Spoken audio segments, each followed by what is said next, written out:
જય ગુરુદેવ. જય ગુરુદેવ. સ્મરણ સ્મરણ કિને કહેવાય એમ કે જે પરમાત્માને આપણે ધ્યાન એટલે એમ કે એનામાં એકાત્મ ભાવ થઈ જાય એને સ્મરણ કહેવાય.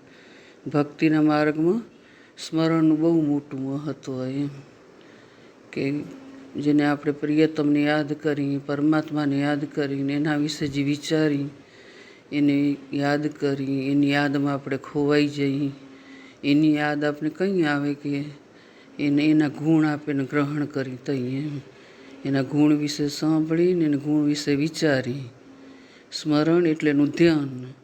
સ્મરણ એટલે એક પરમાત્મા સાથે જોડાવાનો એક સેતુ એ એના ધ્યાનમાં આપણે ખોવાઈ જવાનું એ એટલે એના ધ્યાનમાં કંઈ ખોવાઈ જઈએ કે એના ગુણને આપણે યાદ કરીને એનું સ્મરણ કરીએ એમ કે પરમાત્મામાં બીજા મનુષ્ય સર્વગુણ સંપન્ન નથી હોતો. મનુષ્ય અવતાર કંઈ મળે કે ગુણ ને અવગુણથી ભરેલું હોય, પુણ્ય અને પાપ હોય તો એ મનુષ્ય અવતાર મળે એમ એટલે મનુષ્યમાં ગુણે હે ને દોષે હે એમ એટલે આપણે ગુણગ્રાહક બનવાનું એમ. ગુણગ્રાહક સર્વગુણ સંપન્ન તો પરમાત્મા હે પણ પહેલું તો આપણે અહીંયા કરીને દુનિયામાંથી આપણે જોવાનું હે એમ કે દુનિયામાં આપણે માણસને ગમે તે જોઈએ તો જો ગુણ જોશું તો ગુણને ગુણ દેખાશે ને અવગુણ જોવા મળશું તો અવગુણને અવગુણ દેખાશે એમ. તો આપણે ગુણગ્રાહક બનવાનું એમ. જો મનને આપણે પવિત્ર કરવું હશે, નિર્મળ કરવું હશે તો ગુણ જોશું તો નિર્મળ થશે. ક્યારેક અવગુણ જ જોયા રાખશું, ક્યારેક નિંદા જ કર્યા રાખશું તો આપણું મન દિવસે દિવસે મેલું થતું જશે એમ. બીજાને તો પછી ફરક આપણે તો મનમાં આપણે બીજાને અવગુણ કરી કે બીજાની નિંદા કરી કે બીજાની ચુગલી કરી તો હામલા મળશે શું ફરક પડવાનું હોય પણ આપને ઘણો ફરક પડેલો એવું આપણે કેનું ખરાબ વિચારી કે એવું કરતા આપણું મન દિવસે દિવસે ગંદુ બનતું જાય એમ ને કેનાક વિશે સારું સારું વિચારી તો આપણે શુભ વિચાર થાય, મન આપણું પવિત્ર બને એમ. એટલા માટે આપણે સારા વિચાર કરવા પડે ને અવગુણ આપણે કાઢવા નથી પણ સારા વિચાર કરતા જઈએ તો એ કુવિચાર એ ઓટોમેટિક જતા રહેશે એમ. પણ મનની ગતિ એવી છે ને કે મન પેલું ગુણ ન જુએ, મન અવગુણ જ જુએ એમ. નાનકડા હતા તેમ થતું કે બાળક એકદમ રૂપાળું હોય, નાનું બાળક તો કેટલું બધું સુંદર લાગે એમ. ગમે એ માણસને પહેલાં નજર ન લાગી જાય એમ. નજર ન લાગે ને એટલા માટે માં આવે ને કાળી ટીલી કરે એમ. હવે આખું એટલું મોટું બાળક કાળી ટીલી શું નડે એમ. પણ એમ કે આ માણસની નજર એવી હોય કે આખું ગમે એટલું રૂપાળું માણસ હોય, બાળક હોય પણ પેલી કાળી ટીલી ઉપર નજર જાય પછી આખું રૂપાળું એના ઉપર ન જાય માણસ નજર એમ. એટલે એને નજર ન લાગે એમ. એટલે આ મનનું એવું હોય કે દુર્ગુણ પહેલો જ હોય એટલે આખું માણસ ભલે ને ગમે એટલું એના ગુણ હોય પણ એક દુર્ગુણ હોય તો માણસ દુર્ગુણને વધારે જુએ એમ, ગુણને ન જુએ. ગુણને માણસ છુપાવેરું ને દુર્ગુણને માણસ પ્રગટ કરેલું સામલા માણસના ને પોતાના ગુણને પ્રગટ કરે ને દુર્ગુણને છુપાવે. એટલે જે પ્રગટ કરી એટલે એમ કરે કે જો આપણે મન આપણું નિર્મળ કરવું હોય તો ગુણગ્રાહક બનવાનું એમ. જ્યાં જ્યાંથી ગુણ મળે ત્યાંથી ગુણ જોવાના કે પરમાત્માએ કેટલી મસ્ત સૃષ્ટિ બનાવી એ. સવારમાં સૂરજ ઉગે એટલે કેવો મસ્ત પ્રકાશ દે, ઠંડો મીઠો પવન લાગે પડ્યો, કેવા બધા પક્ષી કલરવ કરે પડ્યા ને કેવું સરસ પ્રભાત લાગે એમ. એને કેવી મસ્ત રોશની ફેલાય. પરમાત્માએ કેવી મસ્ત આ દુનિયા બનાવીએ, કેવા સુંદર પર્વત બનાવ્યા, પર્વતમાંથી સૂરજ નીકળે કેટલું મસ્ત લાગે સોનેરી સોનેરી જેણે એમ. હનુમાન દાદા તો એને કને ફળ જોઈને ખાઈ ગયા હતા એટલો મસ્ત સૂરજ દાદા લાગે હવાર ઉગતો હોય તો. પછી કેવી એની મસ્ત વનરાઈ હોય, એવા કેવા જંગલ હોય, પછી મસ્ત કેવા ઝાડ હોય, ઝાડમાં કેવા મસ્ત ફળ હોય, ફળ કેવા મીઠા મીઠા હોય, એ ચાખી કેવો મસ્ત મીઠો મીઠો સ્વાદ આવે. એવી પરમાત્માની સૃષ્ટિ વિશે આપણે સારું સારું એ કોને બનાવી કે પરમાત્માએ બનાવી એ રીતે આપણે પરમાત્મા સાથે જોડાવાનું એમ. આ એ ગુણગ્રાહક વસ્તુ એવી સ્મરણ. સ્મરણ એટલે એની યાદ, એનું ધ્યાન કેનું કરવાનું હોય કે જેને આપણે જેવો વિચાર કરશું ને એના સાથે આપણે જોડાતા જશું.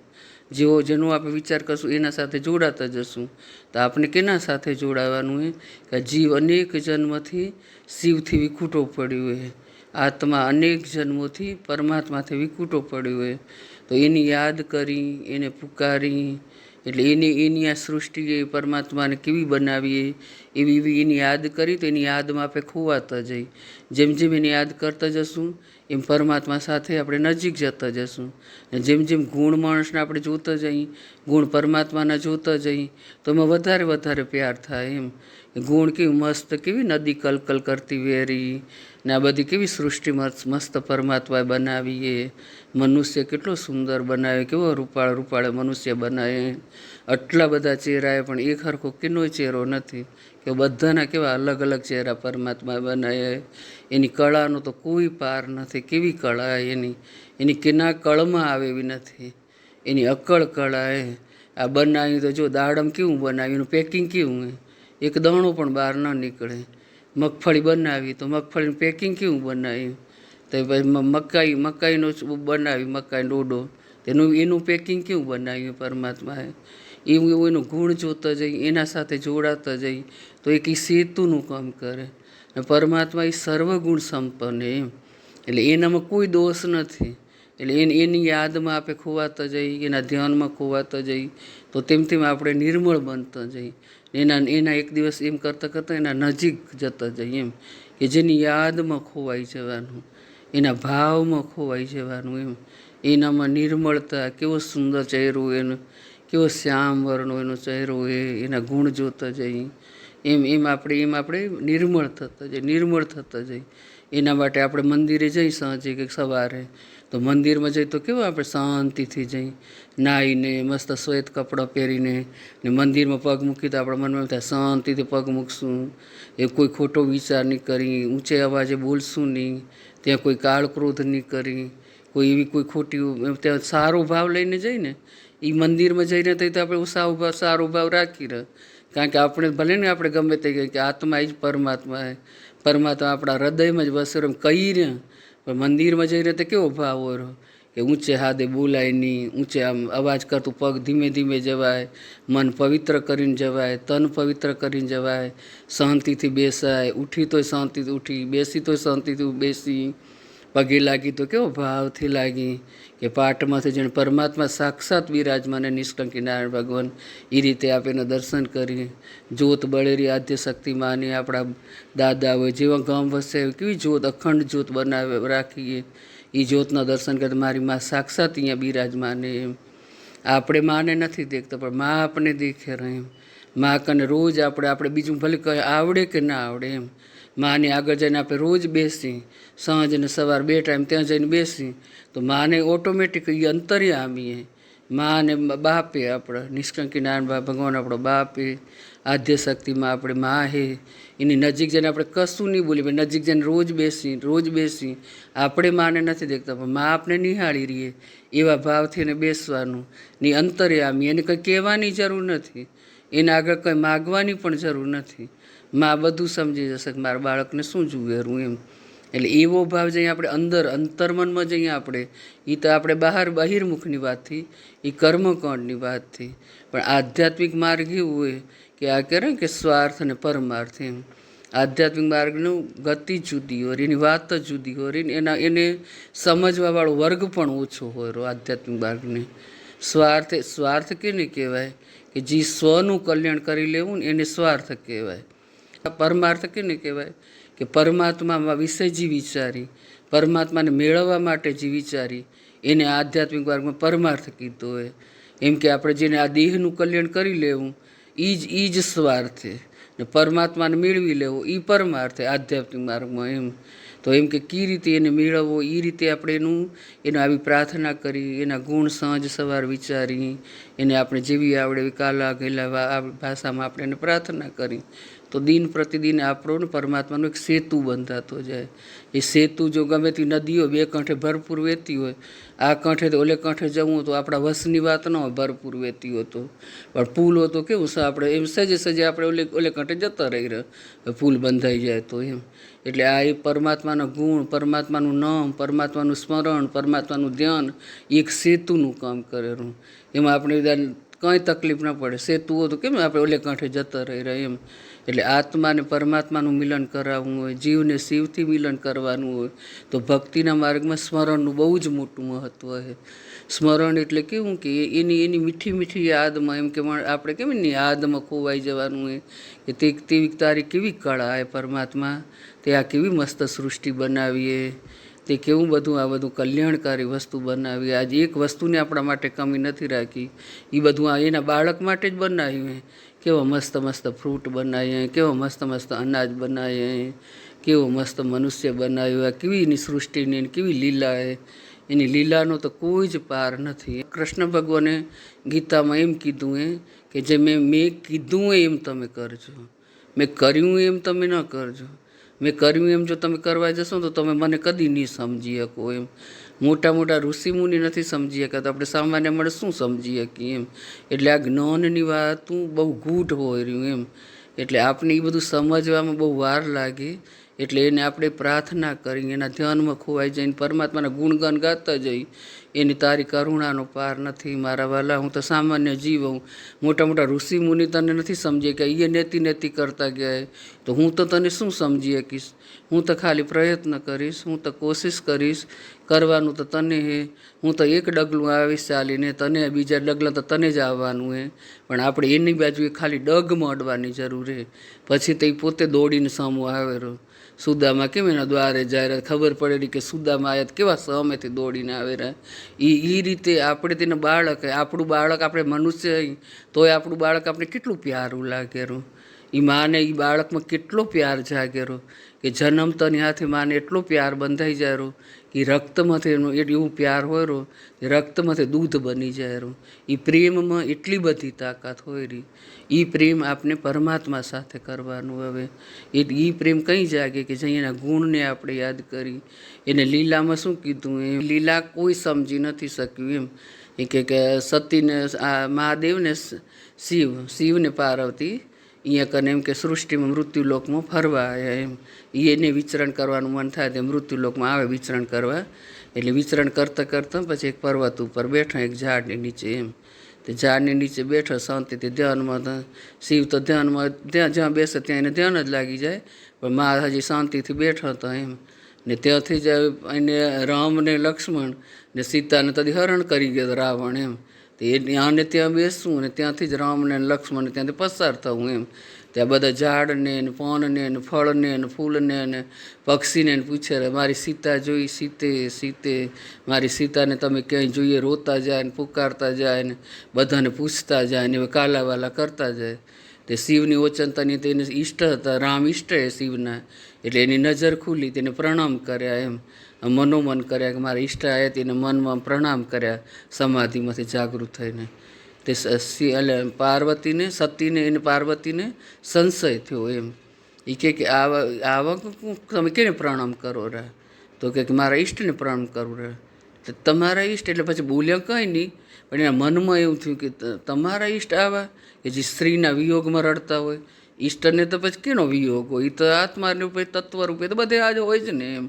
તે સીતે કરે એવા ઈષ્ટ હોતા હશે. તો એ કંઈ બોલ્યા નહીં. પણ પછી એને પ્રશ્ન, થોડીક વારથી છનામનો બેઠો પણ પછી પ્રશ્ન એના મનમાં એમ થયો કે જે સીતે કરીને પત્નીના વિયોગમાં રૂએ એ ઈષ્ટ કઈ રીતે હોઈ શકે એમ. તો એને પછી એમ કીધું કે ના તું ગમે એમ કે મારા ઈષ્ટ એમ કરીને પછી આંખ બંધ કરીને સમાધિમાં બેસી ગયા. પણ ઓને મનમાં શાંતિ નથી. સંશય વસ્તુ એવી કે શાંતિ કરવા ન દે ને. એ કીડો એવો હોય કે જો સંશય થાય તો પછી આપણે મનમાં શાંત ન રહે એમ. પછી એને કે પાર્વતીને એમ થયું કે આ પરીક્ષા તો મને કરવી પડે કે શંકરને વળી ઈષ્ટ હોય ને આમ રૂએ એ કેમ ઈષ્ટ હોઈ શકે એના એમ. મારા પતિ તો મહાદેવ એમ, જેને તેને તો કેમ પગે લાગે એમ કરીને. તેને એમ કે સીતે કરે તો મને સીતાનું રૂપ લઈને આ જંગલમાં આમાં ઓલું કરવા દે તો જોઉં ખબર પડે એમ. કે સીતા હશે તો તરત જ મારી સીતા મળી ગઈ એમ કરીને. જો સામાન્ય માણસ હશે તો એમ કહેશે ને ઈષ્ટ હશે તો મને ઓળખી જશે એમ કરીને સીતાનું સ્વરૂપ લઈ ને જંગલમાં એ સામે એટલે કાન છુપાઈ ગયા. જાડીમાં હવળે રહીને આયા નજીક તો એટલે કાંથી નીકળ્યા એમ. ત્યાં તો રામને તો લગતે આવ્યા. એ તો રામ જ હોય ને, એ તો ઓળખી જ જાય. તો એને એમ કીધું માતા તમે અહીંયા કાન વનમાં એકલા ફરો, મારા પિતા ક્યાં હે, મારા બાપ ક્યાં હે એમ. તો ઓલા તો એકદમ શરમાઈ ગયા. એમ કે પરીક્ષા લેવા જેમ ઓળખાઈ જાય તો કેટલી શરમ આવે. એમ શરમની વાત હોય એમ પરીક્ષા લેવી એક જાતની. તો પછી તો શરમાય ને પછી તો એટલે તે જતો રહે એમ. પણ હું જઈને છાના મને બેસી ગયા, કંઈ બોલ્યા નહીં એમ. જે મહાદેવને એમ થયું કે અને આટલો પ્રદોષ સંશય થયો હતો એટલે એમને એમ તો છનીમાની તો બેઠી નહીં હોય એટલે એમ કરીને ધ્યાન લગાવીને જોયું તો એના ધ્યાનમાં જોયું તો આ તમારી પત્નીએ તો બહુ ખોટું કર્યું એમ કે મને સીતાએ તો મારી માતા એ મારી પત્ની થઈને મારા માતાનું સ્વરૂપ લીધું, મારા ઈષ્ટની પરીક્ષા કરી. એટલે પછી એને પાર્વતીને એમ કીધું આજથી તમે મારી બાજુમાં બેવાનું તમે સ્થાન ગુમાવી દીધું, હવે તમે મારી માનું સ્વરૂપ લીધું એટલે મારી મા બરાબર બની ગયા એમ. એટલે સંશય વસ્તુ એવી, ભગવાન એમ કીધું તમે જો મારી લીલાને તમે કોઈ નહીં પામી શકો. એવા સતી જો ન સમજી શકે તો આપણે સામાન્ય જીવ તેની લીલાને શું સમજીએ કે એમ. સામાન્ય માણસો તો એમ કે ભગવાને એટલા બધા વિવાહ કરે તો અમને કરવાની શું એમ, ભગવાને આમ કર્યું હતું તો આપણે કરવામાં શું હતું એમ. પણ આપણી ભગવાને તો ટચલી આગળ પર્વતે તોડ્યો હતો ને પરમાત્માએ તો મીરાબાઈને ઝેરે પી ગયા તો આપણાથી પીવાશે. એટલે એની લીલાને આપણે એમ કે સતીએ જો ન જાણીએ કે તો આપણે એની લીલા તો આપણે કઈ રીતે જાણીએ શકીએ એમ. એટલે એમ કરે લીલામાં જો પડશું તો આપણે કેમ નહીં જાણી શકીએ, તો આપણી જિંદગી આખી સંશયમાં જતી રહેશે. ભગવાન છે કે નથી કે કેને જોયું હોય, કે જો ભગવાન હોય તો આપણે એને યાદ કર્યો તે સાંભળતો કેમ નથી.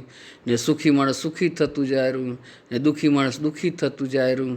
પણ એ બધું આપણા કર્મને આધીને ને આપણે કર્મને જાણતા નથી ને એટલે આપણે ખબર પડતી નથી. ને કર્મની ગતિ એટલી બધી ગહને કે કર્મ કરવામાં તો આપણે બહુ આનંદ આવેરો, પણ જે કર્મ જે અહીંયા આવેરો ને જે ઉદય આવેરો ને તો અહીંયા આપણે એટલો બધો હાહાકાર પોકારી જ્યારે એકે બાજુ આપણે નીકળવાની આપણે માર્ગ નથી મળતો ને એટલું બધું મૂંઝાઈ જાય. એટલે એમ કે મારી લીલાને તમે જો જોશો તો એવા સતી જો નથી સમજી શક્યા તો આપણે શું સમજી શકવાના હતા એમ. એટલે પરમાત્માના તો આપણે ગુણ જ ગાવાના એના ગુણ જ જોવાના પરમાત્માના એમ. ને પરમાત્માથી આપણે વિખૂટા પડે તો કઈ રીતે એનું મિલન કરવું તો એ સ્મરણથી નજીક આવશે. એમ કહેવાય કે દાન અને પુણ્ય તમારું ફળશે પણ એને ફળ તો ઘણી ટાઈમ લાગશે. ને આ સ્મરણ વસ્તુ એવી કે જેમ એનું સ્મરણ કરવું એટલે પરમાત્મા સાથે જોડાણ થાય આપણું. ને પરમાત્માનું નામ એવું હોય કે આપણે તરત પવિત્ર કરેલું એમ. ને જો એમ કરતાં કરતાં કે આપણે એની જેમ થોડું આપણે ધ્યાન લાગતું જાય એની યાદમાં ખોવાતો જાય તો તરત જ આપણું મન નિર્મળ થાય. ને આપણું નિર્મળ મન એને પરમાત્માને પામવામાં જેમ આમ નજીક જતું જવાતું જવાય એમ. એટલે નામને સ્મરણને ધ્યાનને એટલે બહુ ઉત્તમ કીધું એમ. એટલે સ્મરણની વસ્તુ બહુ ઉત્તમ દાનને પૂન બહુ ફળશે પણ એને ફળતા સમય લાગશે. પણ નામ એવું હોય કે આપણે મનને પવિત્ર કરતું જશે, નિર્મળ કરતું જશે ને સેતુ સ્વરૂપે સ્મરણ.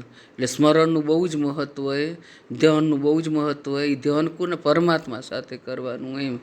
પરમાત્માનું બીજો સંશય વસ્તુ એવી કે સંશય નથી કરવાનો. આપણે સ્વભાવ હોય આપણે મનુષ્યમાં સંશય કરી પણ પરમાત્મામાં સંશય કરી. પરમાત્મા તો આપણે આ બધી સૃષ્ટિમાં આપણે લઈ આવ્યું, આવું બધું આપણે મણાવ્યું ને પરમાત્મા તો વિખૂટા પડે કે દુનિયામાં આવા ગમનમાં કેટલા દી આવશું ને જશું પડે. જેટલા દી આવશું એટલા દિવસ આ ચક્કરમાં આપણે ફરવાનું છે, ઊંચી ગતિમાં નીચી ગતિમાં ને દુઃખ અને સુખ ને ભોગવવાનું છે. ને પ્રારબ્ધ લખેલા સુખ દુઃખ તો આપણે ભોગવ્યા વગર છૂટકો જ નથી. એટલે એ ગતિ કદી કોઈ નહીં કાપી શકે. જો સ્મરણ હશે કે સ્મરણમાં એ તાકાત કે આપણે એ પાપમાંથી આપણી નિવૃત્તિ જલ્દી થાય એમ. પરમાત્માનું નામ હોય એ જલ્દી આપણે એના નજીક જશું, એ આપણે નિર્મળ કરતું જશે અને પરમાત્માનો માર્ગ આપણો દિવસે દિવસે ટૂંકો થતો જશે. એ અંદરે હે ને બારે, એમ નથી કે બહાર નથી. દુનિયામાં બધી તો અંદરે હે ને બારે સચરાચરમાં બધે એમ. તઈ તો ભગવાન શિવ ભગવાન એમ કહેવાય ઉમા કહું અનુભવ અપના સત હરિ ભજન જગત સબ સપના. જગત બધું સપના જેવું એમ ને સાચું એ પરમાત્માનું નામ એમ. સાચું પરમાત્માનું નામ એટલે એ સત્ય વસ્તુ એ શાશ્વત વસ્તુ આપણે એને પરમાત્મા માટે એને મેળવવાની જે આપણે કોશિશ કરી હશે ને એમ કરતાં આપણું આયુષ્ય પૂરું થઈ જશે તો બીજા જન્મમાં કામ આવવાવાળી વસ્તુ એમ.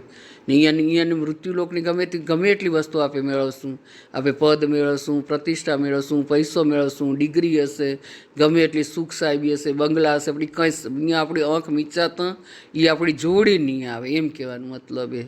ને આ વસ્તુ એવી કે તમે 5 નામ લીધા હશે, 25 લીધા હશે, 100 લીધો હશે, તો બીજા જન્મમાં પણ એ કામ આવશે એમ. ને એનાથી તો જો આપણે વધારે પરમાત્માની પ્રાર્થના કરીએ છીએ, વધારે આપણે એનું નામ જપ કર્યું હશે, તો બીજા જન્મમાં આપણી ઉત્તમ કુળમાં આપણો અવતાર થશે. ને ત્યાં બધું આપણે સુખ, સાહેબી ને સંપત્તિ ને બધું મળશે. ને એવા પરિવારમાં આપણો જન્મ થશે જ્યાં આપણે અનુકૂળતા મળે, કે આપણે એને પરમાત્માને પામી ન ક્યાંય, તો આપણે સાનુકૂળ વાતાવરણ મળે ને એવા કુળમાં આપણો અવતાર થાય, બીજા કુળમાં. એટલે પરમાત્માનું નામ, એનું ધ્યાન, એનું સ્મરણ, એ વસ્તુને આપણે ગુણ સમજી તો ખબર પડે, એનો મહિમા આપણે સમજી તો ખબર પડે. આપણે જોઈને ને વાણિયાને કેવા કરોડપતિ વાણિયા હોય ને એ તરત જ દીક્ષા લઈ લે રહે, તો એ આગલા જન્મના ભ્રષ્ટ થયેલા જીવ હોય રહ્યા. ભ્રષ્ટ એટલે કે આગલા જન્મ એ ધ્યાન કરતા હતા, યોગ કરતા હતા, પણ એ પછી પરમાત્માથી થોડાક દૂર રહી ગયા અને મેળવી ન શકે. તો આ જન્મ એને ઉત્તમ કુળમાં પૈસો મળે. આપણે એમ થાય ને કરોડોના માલિક હતા ને ઠોકર મારીને દીક્ષા લઈને રવાના થઈ ગયા, તો એને આગલા જન્મ એટલું અધૂરું રહી ગયું તો એને પરમાત્માને મેળવવાનું. તેવા સારા કુળમાં, સારા ધર્મમાં એને પરમાત્મા એવો અવતાર આપે કે બીજા જન્મ જે અધૂરું રહી ગયું પૂરું કરે ને પરમાત્માને પામી લે. એટલે પરમાત્માનું નામ સ્મરણ વસ્તુ એવી ભક્તિના વર્ગમાં સ્મરણનું બહુ જ મહત્ત્વ કીધું મેં. સ્મરણ એટલે ટૂંકામાં ટૂંકો રસ્તો હોય, નહીં તરત આપણે ફળ આપવાવાળો રસ્તો હોય. પરમાત્માનું એક નામ પણ આપણે એને ભાવથી લઈ, હૃદયથી લઈ, એને આર્તનાથથી પુકારીને તો આપણું એમ કે આમ નજીક જલ્દી આપણે નજીક જવાતું જાય એમ. એને નજીક એટલે એ તરત ટૂંકો રસ્તો આપણે એનું પંથ કપાતો જાય. એટલે આધ્યાત્મિક માર્ગનું મહત્ત્વ એટલા માટે કીધું મેં કે બહાર ભલે ભગવાનને આપણે પૂજશું, કર્મકડ કરશું, એમાંય કંઈ વાંધો નથી, એમાંય ઘણું ફળ મળશે, પણ કે એ ભગવાન તમને કદી હુંકારો નહીં દે, એ કદી બોલશે નહીં. હવે ભગવાન મંદિરમાં આપણે ગમે એટલી વાર જઈને આપણે પ્રાર્થના કરી, પણ એ મૂર્તિમાં મૌન સ્વરૂપે એ આપણે જવાબ નહીં દે એમ. પણ જવાબ આપણે કોણ દેશે? કે આપણા ગુરુ દેશે. ગુરુ એ બ્રહ્મ સ્વરૂપે. એટલે ગુરુનું મહત્ત્વ એટલા માટે કીધું કે ગુરુ એ પરમાત્મા એમ કીધું કે હું એને જે સંતે, એ સંતના હૃદયમાં રહીને તમારે એ પ્રાર્થના હું એને પુકારું રહ્યો ને તમને તમારા ગુરુ રૂપે તમને જે જવાબ મળે, તમારી જે પ્રાર્થના હોય તો તમે ગુરુને કરજો. એ ગુરુ તમારે જે કહેશે એની વાણી મારી જ વાણી. સાચા સંતમાં બેસીને પરમાત્મા બોલે રહ્યા. એટલે એમ કહેવાય કે ગુરુનું એટલા માટે મહત્ત્વ કીધું કે હું સાકાર રૂપે તો કંઈ બધાને દર્શન દઈ ન શકું, ને હું આવું તો 1 ક્ષણ કે 2 ક્ષણ માટે આવું, તો બધા માણસ કે મને પકડી શકવાના નથી, બધા માણસ મને જાલી શકવાના નથી, ને બધા માણસ મને જાણી શકવાના નથી. પણ ગુરુને તો તમે જાણો રહો, ગુરુ એ મારું જ સ્વરૂપે, એમ સમજીને તમે ગુરુ ભક્તિ કરવાની. જે તમને પ્રશ્ન કરવા તો ગુરુને કરવાના, ને ગુરુને મુખેથી જીવાણી નીકળશે, સંતના મુખેથી જીવાણી નીકળશે, એ પરમાત્માની જ વાણી સમજવાની ને એ કે એ રસ્તે ચાલવાનું. તો ચાલતે તમે એક દિવસ મને મેળવી લેશો ને એક દિવસ આત્મા પરમાત્મામાં વિલીન થઈ જશે, જીવનું શિવાથી મિલન થઈ જશે. પણ આપણે એમ કરે કે આપણને સમજવામાં થોડુંક સમય લાગે, જેમ સમજતો જશું, જો એની કોઈ પણ વસ્તુને આપણે પાગલ બનીએ એમાં, તો એ વસ્તુ આપણે એક દિવસ હાંસલ કરી લઈએ એમ. ને જેને મેળવવો હોય તો બિચારો મથ્યા જ પડે, રાત દિવસ મથે પડે. ને આ સંતો જુઓ તો કેટલી મહેનત કરે, પોતે તો પોતાનું કલ્યાણ કરી લીધા હે, પણ ઘણા સંતો તો એવા 24 કલાકમાં 2-2.5 કલાક જ ઊંઘ કરે રહ્યા, બીજા કલાકથી જપ જ કરે રહ્યા, નહીં તો આ રાષ્ટ્રનું કલ્યાણ કરવા માટે કરે રહ્યા. આપણે તો આપણું પોતાનું કલ્યાણ કરવું તો એમાંય આપણે આળસ ન કરવું જોઈએ. કરી તો રહ્યા પણ થોડુંક બળ કરી, સ્મરણ કરવામાં આપણું શું જાય એમ. આમ જો આદત કરી નાખશું તો એ આદત મને એવું હોય, જે તમે પકડાવશો એ પકડી લેશે. દિવસે આપણે જો એને મેળવવું હોય, એની નજીક જવું હોય, જો આપણું આત્માનું કલ્યાણ કરવું હોય, તો બને એટલા વધુ સ્મરણ, એની યાદ, એનો ભાવ, એનું પુકાર. નામ એટલે એમ કે હું મશીન જેવું નામ નહીં. નામ લેવું એટલે કેમ કે નામને સાંભળવું, નામને જોવું, એનું ગુણ ગ્રહણ કરવાનું, એની યાદ. એટલે સ્મરણ એ વસ્તુ એવી એમ. એટલે તઈ આપણે એમ કહી રહ્યા કે તમે મન મૂકીને વરસ્યા, અમે જન્મના તરસ્યા. તમે મુસળધારે વરસ્યા, અમે જન્મના તરસ્યા. હજાર હાથે તમે દીધું પણ જોડી અમારી ખાલી.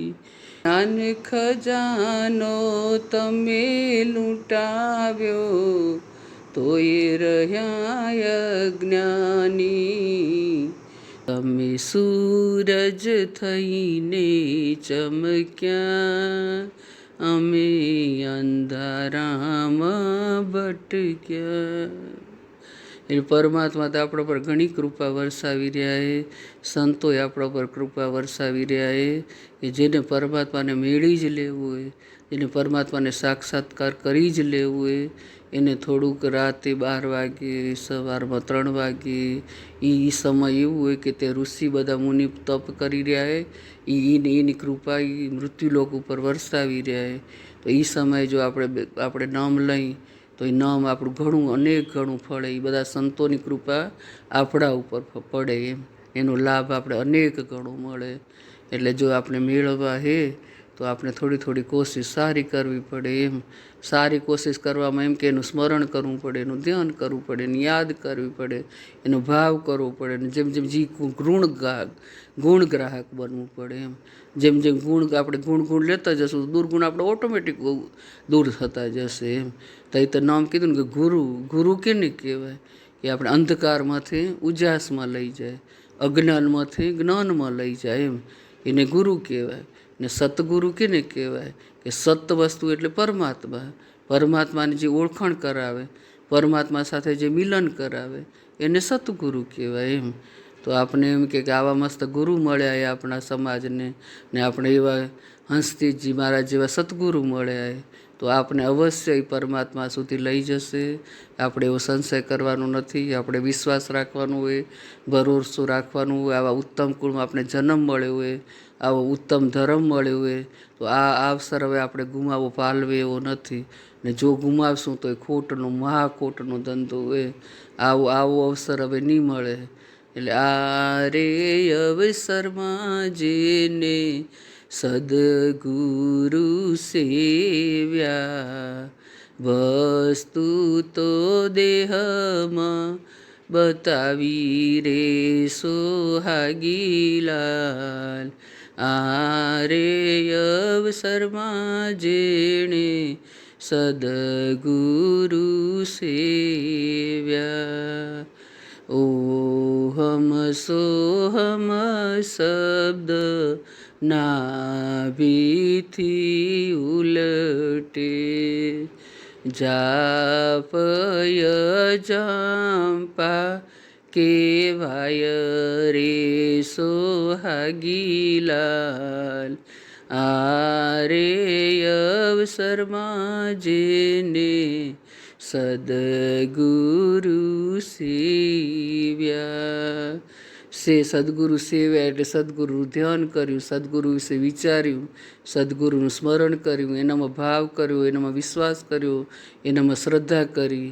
એટલે એને આ બધા જે ભજન કેટલો મહાન એમાં બધું સમજાવી દીધું કે ઓહમ સોહમ શબ્દ ન બીથી ઉમટેરો. એ શ્વાસમાં આપણે લઈ થઈ જવાનું હોય. એ જ જાપ અજંપા કહેવાય. એ ભજનમાં બધું કેવું ગાઈને બતાવ્યું.